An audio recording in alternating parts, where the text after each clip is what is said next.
Welcome to the Nuclear Snail channel. The sun is out and some LARPs and festivals are about to begin.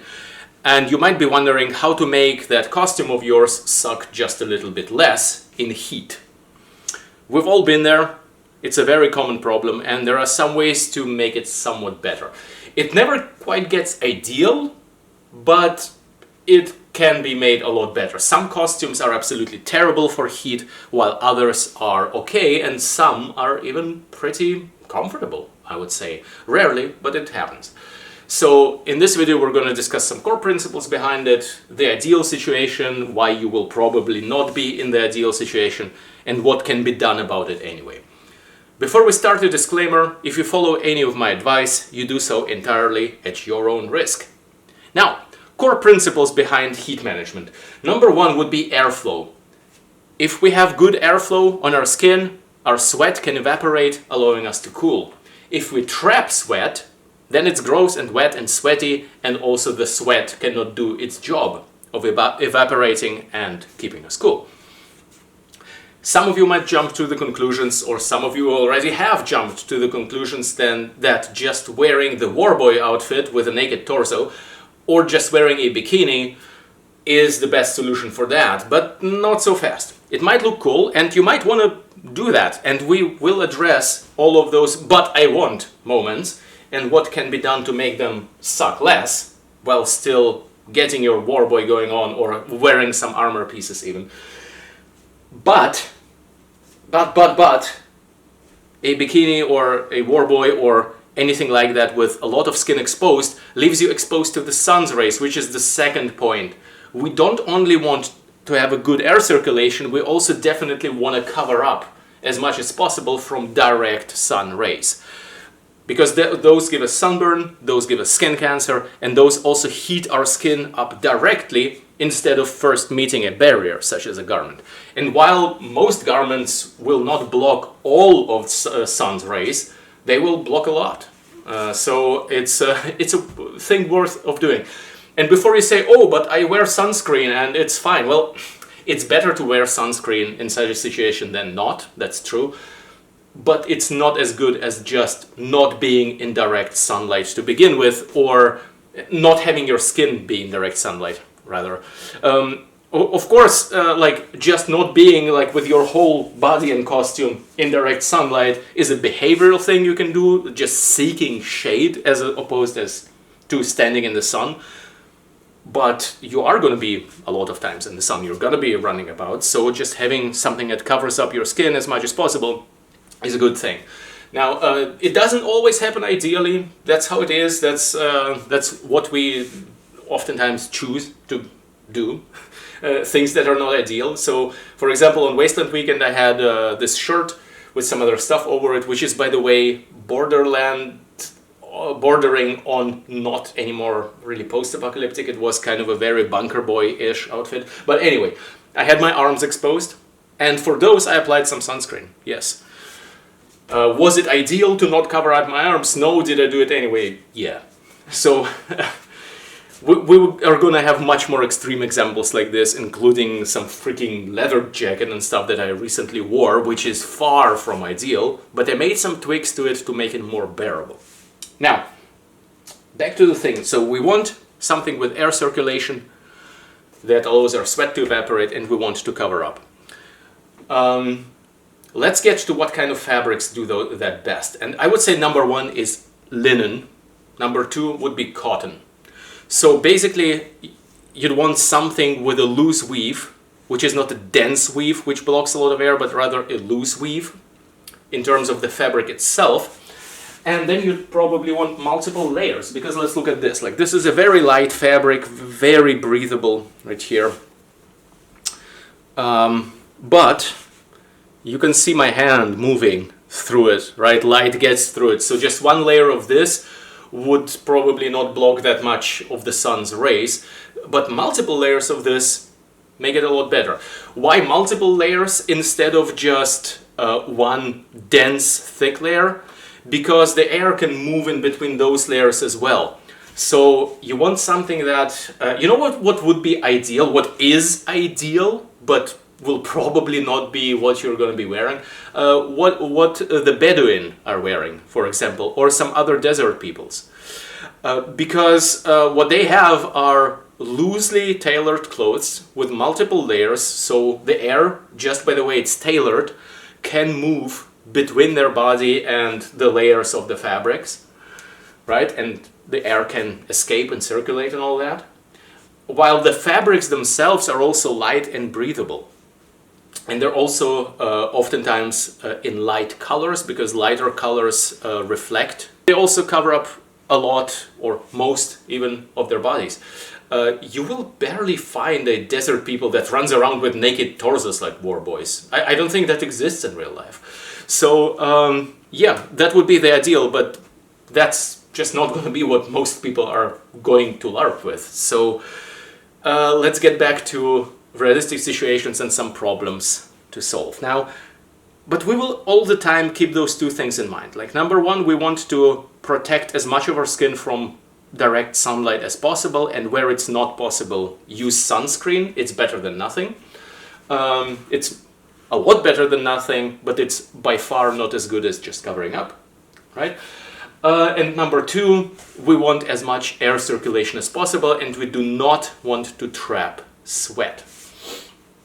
I think I'm just now gonna jump off the deep end in terms of costuming and demonstrate and talk about an example that I myself have recently done.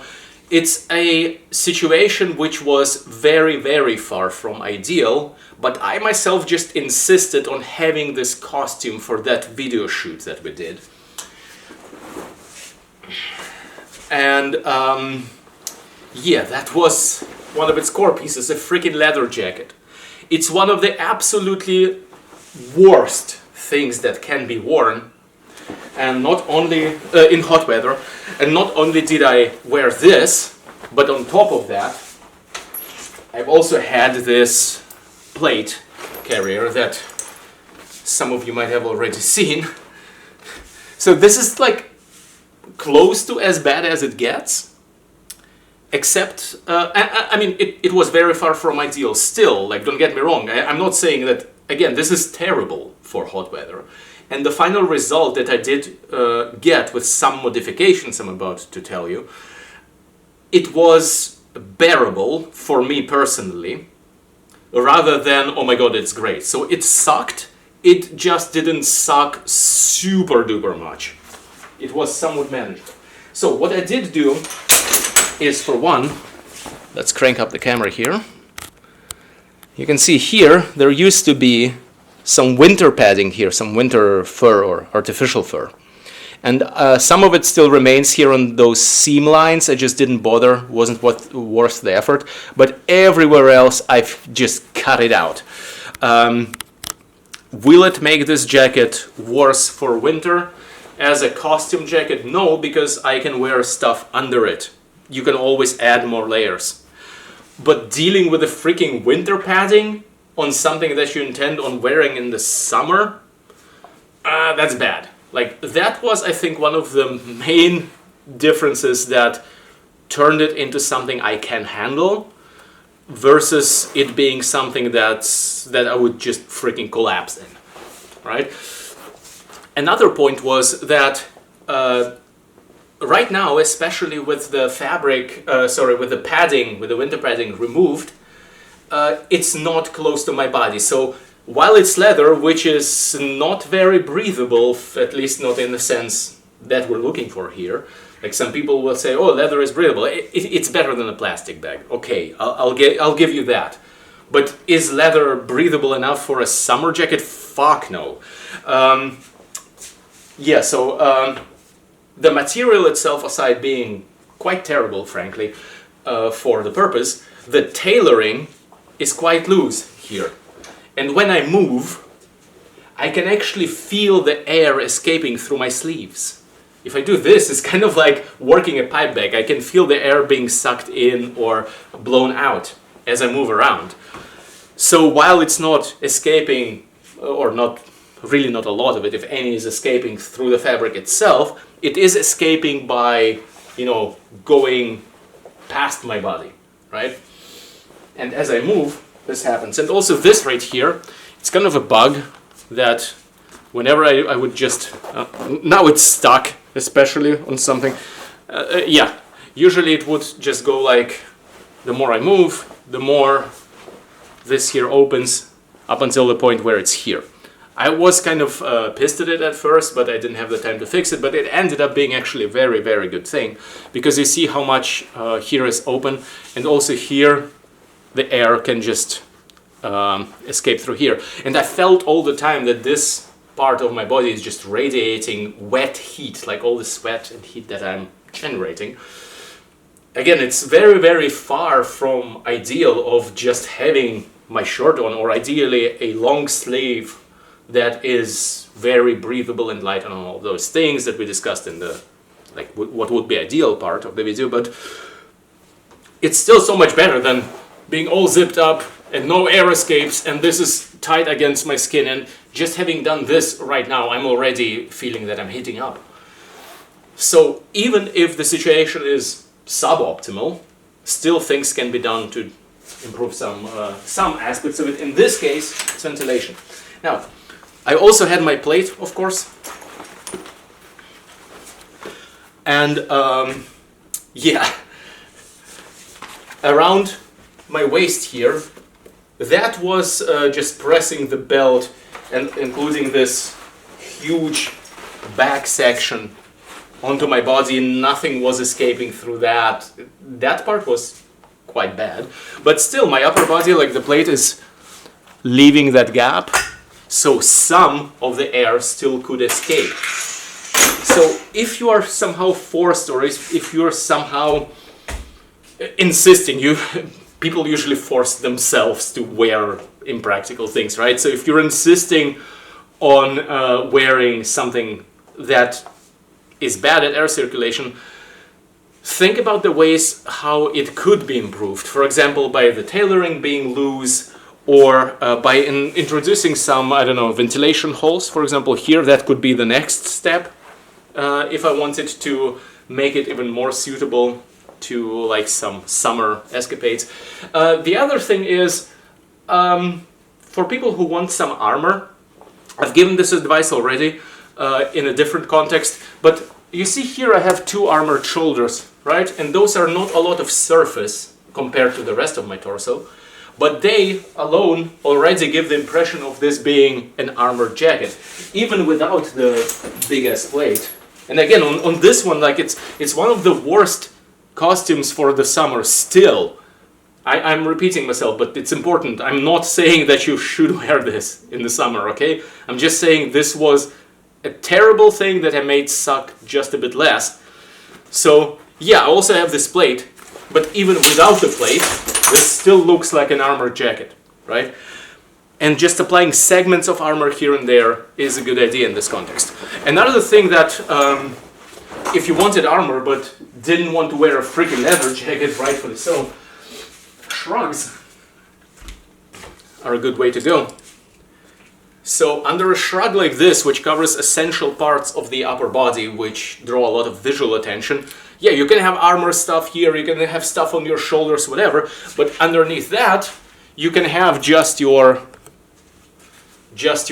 t-shirt or whatnot, or if you're feeling sexy, even no t-shirt and some sunscreen applied. But yeah, you can have something that looks like a lot of armor and makes you really look tanky by emphasizing your shoulders, but the rest of your torso is kind of free to breathe. And even under this, like as you move, right? As you move, there is going to be some movement of it, so it's not constantly pressed against your body, except maybe on the shoulders where it sits and also gets wet from experience, from all the sweat that can't escape. In the most parts, this could be made in a way that allows you to move momentarily. So think about it in a way that movement is a part of the whole thing. When you move your body just a bit, does the fabric create gaps? Does the air escape in some way? If yes, great. If no, sucks for that body part. And of course you have to balance out, depending on how extreme the hit is or stuff like that. Talking about which, like balancing it out and being kind of adaptive, this is something that with this costume was not the case at all. I also had my Gauss rifle, which is a heavy, like, I think like 8 kilos or something, 16 pounds, something like that. And I had it around my neck, and yes, with the sling. And yes, I could have removed it, but then I would need to redo the hood, which was above it. And I just didn't. It was too inconvenient to get rid of my rifle for the breaks. I did it for the long break, but I didn't do it for most other breaks. I just suffered through it instead. So, ditchability, being able to ditch and put back parts of your costume on, is a big thing for managing this whole heat stress kind of thing. Because yes, it's great to have something that works all the time, but it's also great to be able to ditch parts of your costume when you want and get back into them or get them back on quickly and easily, preferably by yourself, without bugging other people or with minimal bugging of other people. Like, all those are factors that just stand in the way of you being able to say, okay, for this break, I'm just gonna ditch my whatever and chill a bit, and then I put it back on. So movement of your body and how it reacts with fabric and air, and as well as a time that you can spend with less of the stuff that sucks on you by making your stuff easily ditchable and easily, well, put onable. English language, there is probably a word for it. Anyway, you get what I mean. So this is kind of those aspects are oftentimes overlooked, I think. So what's next? Let's talk about something you could wear, for example, such as a hat. Now this is unmodded, of course, but this protects a lot from the sun, right? An alternative I have here is this cowboy hat. This is less breathable, but more stylish. And of course, the more stuff you apply to it, the less breathable it could become. But as you've seen here, where the hell is it? The piece I just had. Here it is. There is some fabric paint applied here, and obviously, if you apply a lot of fabric paint everywhere, it's not going to be very breathable. If you apply just a bit, not that big of a deal. Another thing that works great for texturing visually is net. Now, there's gonna be a lot more chance of catching yourself in some stuff. When I had net on my costume, I constantly caught myself on cars and stuff like that. But it does add instant texture while barely impeding breathability. It also barely blocks the sun, of course, but that's what you have your base layer for, right? So nets of all colors and shapes and stuff, those work great, right? Barely adds weight, barely impedes breathability, adds a lot of visual interest. And if you want an extreme example, here is my sniper suit. It's based on some mesh fabric with stuff attached to it. And of course this could be done in a non-woodland tactical airsoft version, but instead something that's more post-apocalyptic looking, like a net with loose pieces and dangles and whatnot attached to it. That's also a possibility. Another thing that I don't have here is, of course, some sort of a parasol or a sun umbrella kind of thing. I wouldn't rely on that alone. Rather, you could have it as kind of an additional thing that helps the whole costume. But if it fits your character somehow, then yeah, power to you. That is a good option for blocking the sun. Another thing that is kind of important, especially for bald guys, yeah, wearing some sort of a hat, I addressed it already, but also covering up the ears and as much of everything that's facing up, basically, because those spots are gonna get the most sunburn. Of course, drinking enough, because when you're sweating, you're also drinking. And you might also be sweating a lot, and if your costume is very breathable, it would be evaporating as it should. You keep kind of cool, and you don't notice how much you sweat. So drinking enough is important, even if you don't feel like a sweaty pig.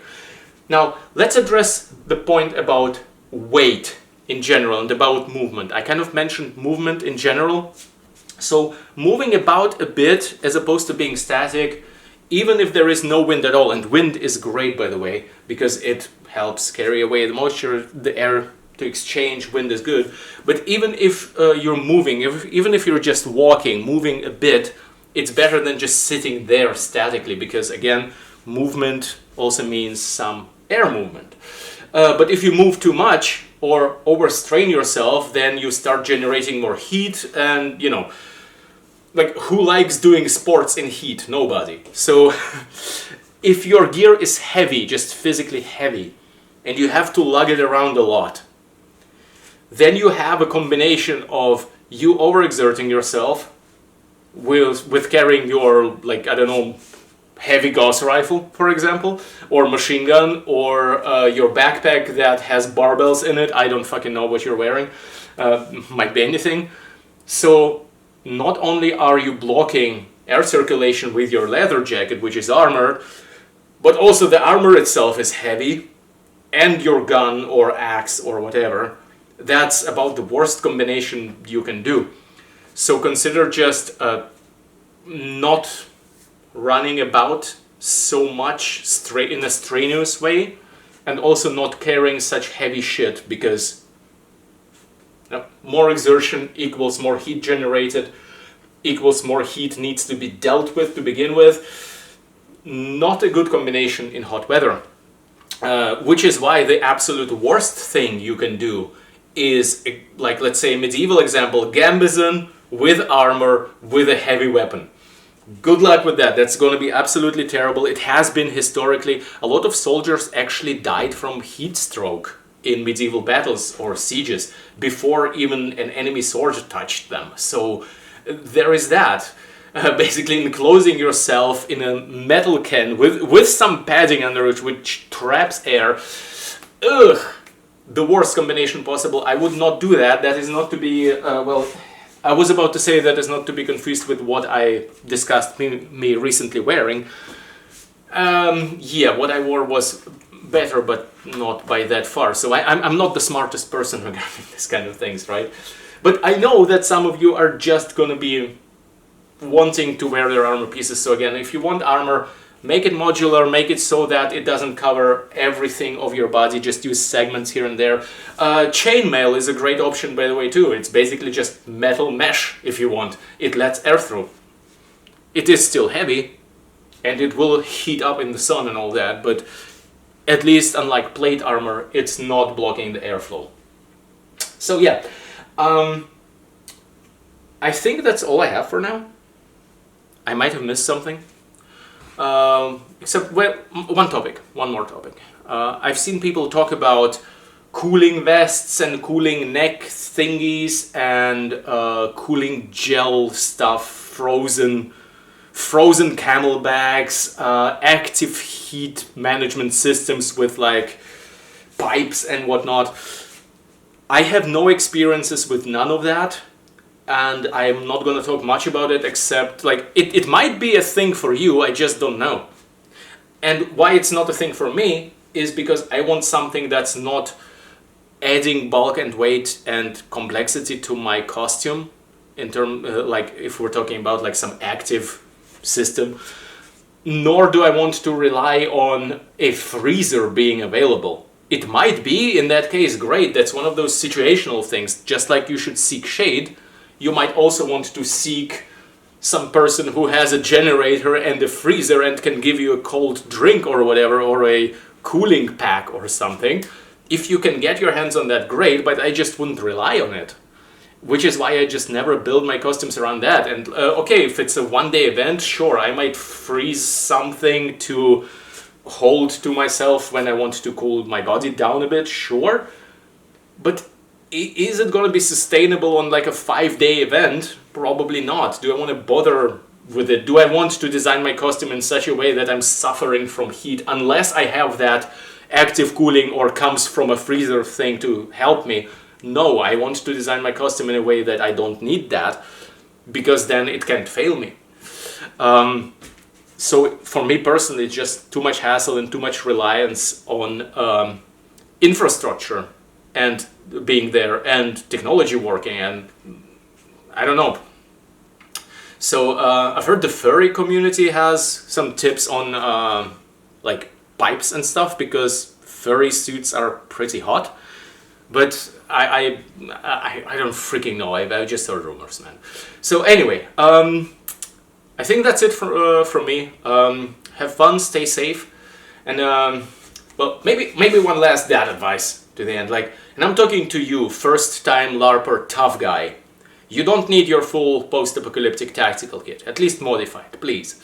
Like, I've said it already in a different context, but I'll say it again in this one. If you are being so hot and miserable and sweaty and disgusting that you're feeling like a tortured turtle, then not even the greatest full-body tactical armor post-apocalyptic suit is gonna make up for that in terms how you overall look and feel. Especially feel. So if you're new to this whole thing, if you're having doubts, then I would err on the side of comfort. And if you feel comfortable after your first event with less stuff on, without your 90-pound kit, then maybe add a bit by bit for next time or something. Preferably in a way that you can ditch it if you want, if it gets too much.